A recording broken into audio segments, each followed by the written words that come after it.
mabuti sa ating mga buhay. Sapagkat, alam niyo po ba, every morning is a blessing. Every gising is a blessing. Hindi lang pera yung dapat isipin natin na pinagpala tayo Panginoon. Isipin natin yung binigay ng Diyos na araw para sa'yo, binigay ng Diyos ang buhay niya para sa'yo. Tayo po ngayong umaga ay magpapasalamat, magpupuri sa pangalan ni Jesus sapagkat ang Diyos ay mabuti, never siyang nagkulang sa atin. Hallelujah! Hallelujah! Ipalakpak natin ang mga pagkamay natin sa Panginoon. Hallelujah! Ibalik natin sa Panginoon ang karapat-dapat sapagkat siya ay mabuti sa ating mga buhay. Hallelujah!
Father God, sapagkat Panginoon, ang pag-ibig mo, never namin pwedeng pantayan, Panginoon. Hindi namin kaya, Panginoon, sapagkat Ikaw, Lord, lang ang nakagawa na ibinigay mo ang buhay mo para sa amin. Ikaw at ako na nagkasala, ang Diyos ay ibinigay niya ang buhay niya para sa iyo, para iligtas ka niya, para bigyan ka ng buhay na walang hanggan. Kaya ibalik natin sa Panginoon ang lahat ng mamuring pasasalamat. Thank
Isang magandang umaga muli sa lahat ng sumubaybay sa broadcast na ito ng Montalban Community Church of Jesus Christ.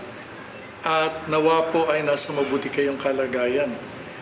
At ngayon pong umaga ay nais kong ituloy yung aking tinatalakay tungkol doon sa pagbabalik handog sa Diyos dahil bilang unang buwan ng taon ay inaalala natin na ang ating Diyos bilang pinagmulan ng lahat ng bagay at may-ari ng lahat at dapat siya lang naunahin. Kailan nagiging masagana sa paningin ng Diyos ang ibinabalik mong handog sa Kanya? Sa Marcos chapter 12 verses 41 to 44, ito ang sabi, naupo si Jesus sa tapat ng lalagyan ng mga kaloob doon sa templo at pinagmasdan ang mga naghahandog ng salapi. Napansin niyang maraming mayayaman na naguhulog ng malalaking halaga.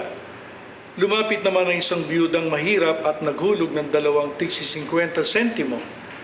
Tinawag ni Jesus ang kanyang mga alagad at sinabi sa kanila, sinasabi ko sa inyo, ang inihandog ng biyudang iyon ay higit na marami kaysa sa inihulog nilang lahat. Sapagkat ang lahat ay nagkaloob ng bahagi lamang ng kanilang kayamanan, ngunit ang ibinigay ng biyudang iyon, bagamat siya'y mahirap, ay ang buo niyang ikinabubuhay. Alam niyo po, sa ating relasyon sa ating Panginoon, isang bagay na interesado ang ating Diyos ay yung ating pagbabalik sa Kanya, pagbabalik handog natin, lalong-lalo na yung ating mga tinatangkilik o yung ating kaperahan, dahil siya ang nagmamay-ari ng lahat ng ito. Hindi po koinsidenso na siya po ay naupo doon sa harapan ng offering box doon sa templo dahil gusto niyang makita yung pagkakaloob, obserbahan yung pagkakaloob ng mga tao doon sa templo sa kanilang pagsamba. Alam niyo, maski ngayon, hindi siya nagbabago ang ating Panginoon. Kapag tayo nagbabalik ng handog sa Kanya, tinitingnan niya ano yung ibinibigay natin at hindi lang yon kundi ano yung attitude natin sa ating pagbabalik sa Kanya. Maaaring tanungin mo, bakit?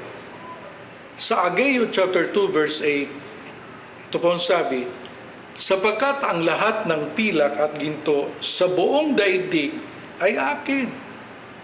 Na kung ito'y pag-aari lahat ng Diyos, then interesado siya kung anong gagawin natin o ginagawa natin dito. Ginagamit ba natin ito para siya'y luwalatiin o ito ay nagiging isang bagay na nagiging kakompetensya niya, no, para sa ating paglilingkod at ating katapatan. Sabi nga po ng Mateo chapter 6 verse 24, walang taong makapaglilingkod ng sabay sa dalawang amo, sapagkat kapopotan niya ang isa at iibigin ang ikalawa, o kaya'y magiging tapat siya sa isa at hahamakin ang ikalawa. Ganon din naman, hindi kayo makapaglilingkod ng sabay sa Diyos at sa kayamanan. Kaya nga ang Diyos, tinitingnan niya yung puso natin, hindi lang yung pagbibigay natin, tinitingnan niya yung attitude natin kung bakit tayo nagbibigay. Sa Hosea chapter 2 verse 8 ang sabi, sapagkat hindi niya naalaman na ako ang nagbigay sa kanya ng trigo at ng alak at ng langis at nagpaparami sa kanya ng pilak at ginto na kanilang ginamit kay Baal. Si Baal po ay Diyos nila na nagbibigay ng magandang ani o yung pinakasekuridad nila. Minsan di natin alam, binibigyan tayo ng Diyos ng pera pagkatapos ini-invest natin sa isang bagay na nagiging Diyos-Diyosan pala natin. Kaya nga ang Diyos ay interesadong malaman ang laman ng ating puso at yung kung paano natin gamitin ang salapi na pagmamayari niya. Ngayon, suriin natin ang ating teksto sa araw na ito. Una, ano yung pagbabalik mo sa Diyos na hindi nagiging masagana sa paningin niya? Sabi ng Marcos chapter 12 verse 41 at 44, naupo si Jesus sa tapat ng lalagyan ng mga kaloob doon sa templo at pinagmasdan ang mga naghahandog ng salapi. Napansin niyang maraming mayayaman ang naguhulog ng malalaking halaga. Sa verse 44, sapagkat ang lahat ay nagkaloob ng bahagi lamang ng kanilang kayamanan. Una sa lahat, hindi nakabatay doon sa laki ng halaga na ipinagkakaloob mo sa Diyos. Hindi nai-impress ang Panginoon doon sa laki. Dahil in the first place, maski yung pera mo, pag-aari niya. Ang nakikita niya at binibigyan niya ng mataas na halaga, yung attitude kung bakit mo ibinabalik ito sa Kanya. Kadalasan kapag tumanggap tayo ng sweldo natin o halimbawa may mga remittance galing abroad sa mga kamag-anak natin, sa halip na ang Diyos ay unahin natin, ang kinocompute muna natin, kinikwenta natin lahat ng mga bayarin natin. Halimbawa, yung mga kuryente, tubig, yung mga amenities na babayaran natin, yung ating upa sa bahay o sa negosyo, yung ating mga utang na dapat bayaran, yung gastos natin sa ating pagkain, at iba pang pangangailangan, halimbawa sa pag-aaral ng mga bata o ano pang ibang pangangailangan. Kapag nakwenta na natin ito, tinitingnan natin kung meron pang surplus o natitira. At mula doon, maaring tayo ay magtatabi o magsusubi tayo para sa Diyos.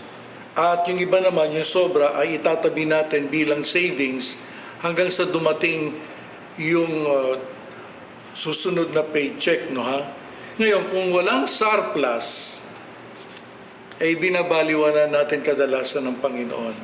At sinasabi na sa atin sa Kanya na, Lord, naintindihan mo naman dahil ang tinanggap namin ay hindi kasya o hindi sapat, kaya yung para sa iyo ay aming i-withhold muna. At yung natitirang halaga ay itatabi namin. Kadalasan yung dapat nating ibalik sa Panginoon ay hindi natin na ibibigay. Minsan sinasabi natin na nag-tithes tayo, pero yung pala yung tithes natin kulang. Halimbawa, ang tithes natin ay 2,000, pero binibigay lang natin 500, 1,000. So, ibig sabihin, lumalabas na sinungaling tayo sa Diyos. Dahil nga, inuna natin kwentahin yung mga gastos natin. At pagdating sa Kanya, medyo kokonti na lang, Kaya nga, ang nangyayari sa atin, parang nababaliwala ang Panginoon at lumalabas na parang hindi siya ang may-ari ng ating kaperahan. Now, bakit ang ganitong pagbabalik handog sa Diyos ay hindi nakalulugod sa Kanya? Una, hindi mo siya inuuna sa kaperahan mo. Ang naiisip natin palagi yung mga gastusin natin, pangangailangan natin, hindi natin naiisip ang Diyos. Samantalang ang sabi sa Bible, put God first in everything that you do. Pangalawa, hindi ka nagtitiwala sa Kanya na kaya niyang katagpuin ang pangangailangan mo kahit walang matira sa pera mo. Natatakot tayo na kapag walang matirang pera sa atin, natatakot tayo na magkulang. Hindi natin alam kung saan natin kukunin. Pangatlo, hindi siya ang Diyos mo kundi ang pera. Pag sinabing Diyos, ibig sabihin siya yung security mo. Sa Kanya ka nagtitiwala, sa Kanya ka sumasandig. Pero pag ganito na sinasandigan natin yung pera natin, kaya hindi natin maibalik sa Panginoon yung dararapat, lumalabas na yung pera natin ang pinaka-Diyos natin na ating sinasandigan. At isa pa, hindi siya ang mahal mo, kundi ang sarili mo. Kasi yun ang totoo. Pag hindi natin inuuna ang Diyos, hindi natin siya mahal, kundi ang sarili natin. Lastly, hindi mo kinikilala na siya pa rin ang may-ari ng lahat ng pera mo. Alam nyo, ito yung mabigat. Maliban na ito maging pananaw natin sa buhay, alam nyo, mahihirapan talaga tayo, lalong-lalo na doon sa gamit ng perang ipinagkatiwala ng Panginoon sa atin. So kinakailangan malaman natin na lahat ng tinatangkilik natin, ultimo isang pera, ang Diyos ang may-ari niyan. So yun ang dapat maging pananaw ng tao. Kung gusto mo talaga na ang Diyos ay luwalhatiin sa iyong pagbabalik handog. So ano mangyayari dito sa uri ng attitude, no? Kapag ganito ang attitude natin sa pagbabalik handog sa Diyos, hindi ito nakalulugod sa Panginoon at hindi ito nakatatanggap ng anumang gantimpala kahit na malaki pa, libo pa ang ibalik mo sa Kanya. Tandaan mo, hindi naman nai-impress ang Panginoon sa laki ng halagang ibinabalik mo, kundi yung attitude mo, yun ang binibigyan niya ng halaga. Sabi ng Hebreo chapter 11 verse 6, kung hindi tayo sumasampalataya sa Diyos, hindi natin siya mabibigyang kaluguran. So pag ang Diyos hindi nabibigyang kaluguran, ang sabi, sapagkat ang sino mang lumalapit sa Diyos ay dapat sumampalatayang may Diyos na nagbibigay ng gantimpala sa mga nananalig sa Kanya. So kapag pala ang Diyos ay nalulugod sa ating pagbabalik handog, may gantimpala siya sa atin dahil ipinapakita natin ang ating pananampalataya, no? Hindi sa pera, kundi sa Diyos. Nakakalungkot na maraming mga born-again Christians na hindi sila lumalago sa kanilang pananampalataya, lalo na sa area ng pagkakaloob, no? Kaya nga, nagtataka sila, ang tagal-tagal na nilang Kristiyano, matagal na silang ligtas, pero hindi nila nararanasan yung kamay ng Diyos, lalong-lalo na doon sa kanilang kaperahan.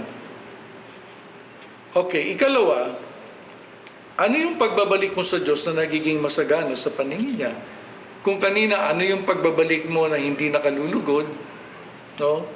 Na hindi nagiging masagana sa paningin niya. Ngayon naman, ano naman yung pagbabalik mo sa Diyos na nagiging masagana sa paningin niya? Alam mo, meron kasing pagbabalik handog sa Diyos na masagana sa kanyang paningin eh. Ito yun.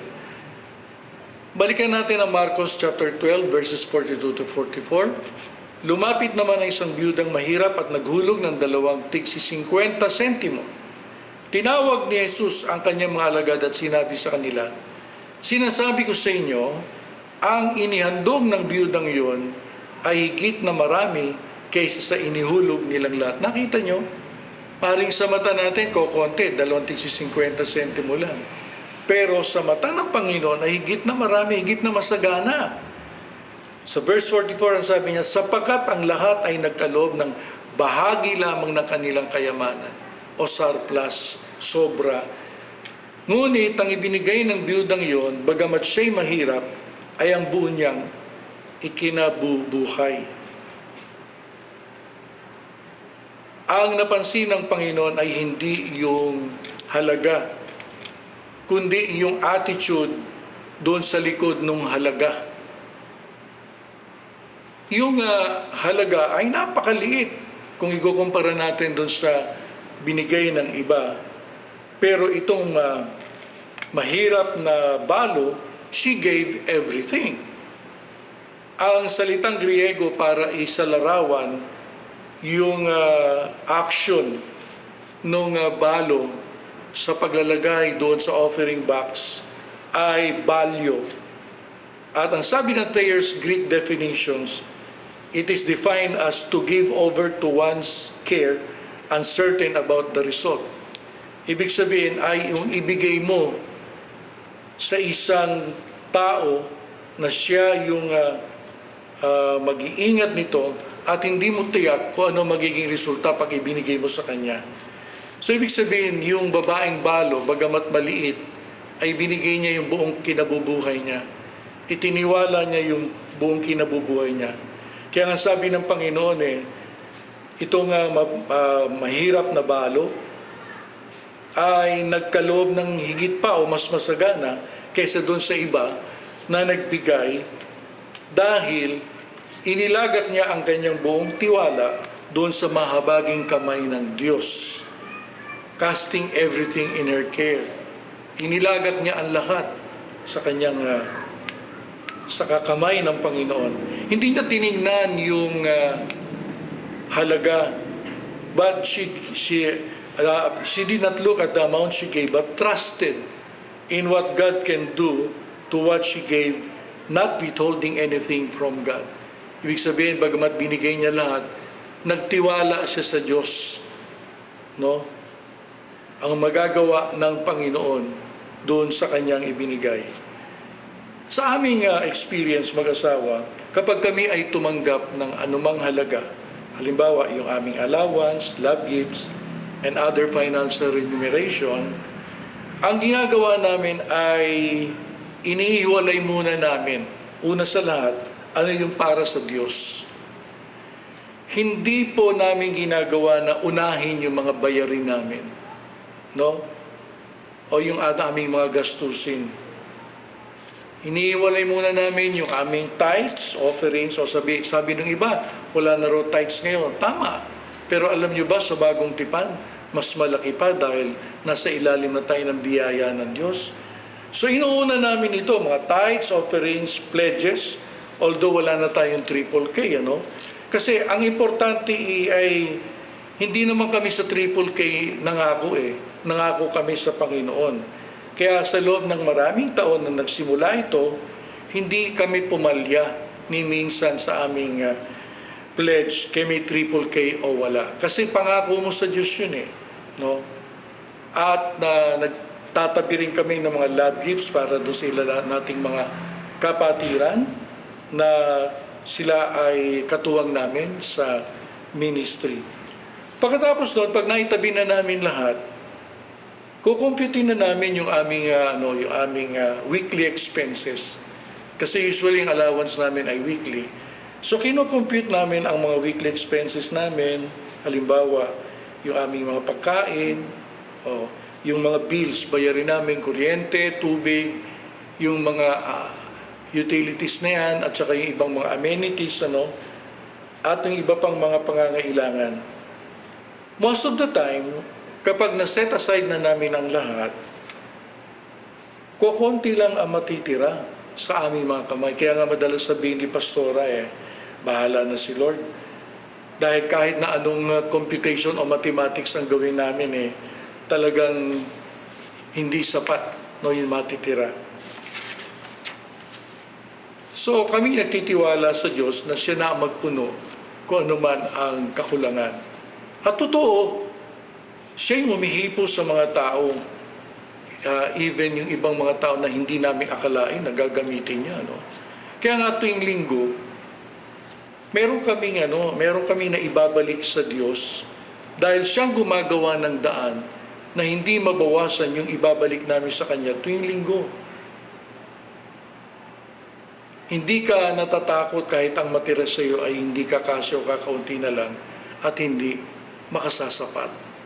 No? So, natuto kami na maski konti lang ang matira, basta't ang Panginoon ang inuna namin, tapos yung mga gastusin namin, at kung may matira man, kahit ko konti o halos wala na, sa Diyos kami aasa, sa Diyos kami magtitiwala.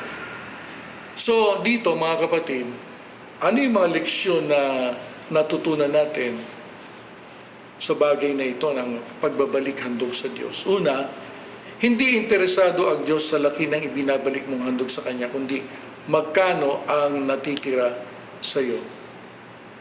Alam nyo kasi, ganito mga kapatid, kung tayo lang magiging tapat sa Panginoon at uunahin natin siya, ibinabalik natin yung karapat-dapat sa Kanya, hindi natin babawasan, magiging honest tayo sa Kanya, no? Alam nyo, pag kwinenta mo ang lahat, halimbawa inuna mo ang Panginoon, tapos yung mga gastusin mo, mga bayarin mo, alam nyo, mapapansin nyo, balito halos wala nang matitira sa iyo. Doon pumapasok ang faith. No? Doon pumapasok yung lubos na pagtitiwala sa Kanya. Ang Diyos pa naman natutuwa siya doon sa nagtitiwala sa Kanya umaasa. Pangalawa, natutuwa ang Diyos dahil hindi ka nagtitiwala sa pera na natitira sa iyo, kundi sa Kanya na nagpupuno ng perang kakailanganin mo. Alam mo, sabi nga ng isang pastor sa China, si Watchman Nee, aanuhin mo yung isang buo na wala namang blessing. Sabi niya, di mas mabuti pa yung kahit na nabawasan, no, dahil inuna mo ang Panginoon, pero may blessing. Kaya nga isipin na lang natin mga kapatid, ano? Kaya nga ang natutuwa ang Diyos dahil hindi ka nagtitiwala sa perang natitira sa iyo. Kasi kung magtitiwala ka doon sa perang natitira sa iyo, di ibig sabihin pag naubos, di paano ka na, di ba? At pangatlo, naiiba ka sa mga taong ang Diyos nila ay pera. Dahil kahit wala nang matira sa iyo, may kapayapaan ka pa rin dahil inuna mo siya sa buhay mo, dahil God can produce money, pero money can never produce God. Alam mo kung sa Diyos ka lang magtitiwala, uunahin mo siya, tapos lahat ng mga gastusin mo, yung mga bayarin mo. Magtiwala ka sa Panginoon kasi kaya ng Diyos i-provide anuman yung kakulangan. Konti man ang matira na kaperahan sa iyo, pero tandaan mo, ang Diyos ay Diyos ng himala. At siya may-ari ng lahat ng pera. No? Kung siya may-ari ng lahat ng pera, magagawa niya na ang pera utusan sa iyo kapag inuuna mo siya sa buhay mo. Kaya alam niyo, medyo maiksi lang ang sermon ko ngayon, pero bilang pagtatapos, tandaan natin na pwede ka magbigay sa Diyos ng napakalaking halaga, pero wala doon ang puso mo, ang buhay mo. Dahil ang pagtitiwala mo ay doon sa kung magkano yung natira sa iyong mga kamay, hindi sa Diyos. At tatandaan mo, pag ang tiwala mo doon sa natira sa iyo, hindi sa Diyos, it will amount to nothing. Kaya nga alam nyo, unahin natin ang Diyos sa lahat at magtiwala tayo sa Kanya. Kung anong kaya niyang gawin, kung ano man, magkano man na natira sa mga kamay mo, dahil siyang may-ari ng lahat at magagawa niya kung ano man ang ibig niyang gawin doon sa bagay na pag-aari niya, dahil ang ginto at pilak, sabi nga kanina, ay Kanya. Walang imposible sa ating Panginoon. Kaya nga, kung dati, hindi natin inuuna ang Panginoon, baguhin natin ang ating estilo. Ngayon, pag tumanggap tayo, unahin muna natin ang Diyos. Iwalay natin yung para sa Kanya. Saka natin kwentahin yung mga bayarin natin. At tingnan mo kung anong magagawa ng Panginoon. Purihin ang Diyos.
Bago ko magtapos ay nais kong sabihin sa lahat na tayo ay nagbabalik handog sa Diyos, hindi dahil para maligtas tayo o dalhin tayo sa langit. Kundi kaya natin ibinabalik yung ating mga handog dahil yun ay bunga ng ating kaligtasan.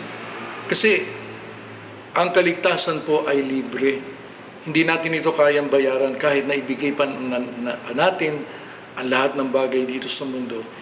Hindi natin kayang iligtas ang kaisa sa nating kaluluwa sa kaparusahan sa impyerno at sa lawa ng apoy.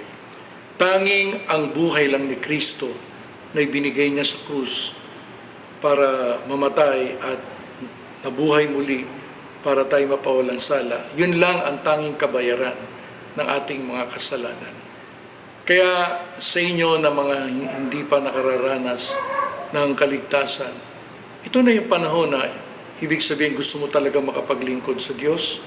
Gusto mo na ikaw ay maging karapat-dapat sa mata ng Panginoon kahit ano pa naging buhay mo. Lumapit ka kay Kristo, isuko mo ang buhay mo sa Kanya, aminin mo na ikaw ay makasalanan, karapat-dapat ka lang parusahan ng Diyos at hindi mo kayang iligtas ang sarili mo. Wala kang pwedeng ibayad sa iyong kaligtasan. Ngunit si Kristo ay namatay sa krus bilang iyong substitute at tanggapin mo yung ginawa niya dahil ito'y regalo ng Diyos. At higit sa lahat, isuko mo yung buhay mo sa Kanya dahil ang taong totoong sumasampalataya ay yung nagsuko ng buhay sa ating Panginoon. At doon Kanya ililigtas at doon na magsisimula ang mga mabubuting gawa sa buhay mo na kalugod-lugod sa Panginoon.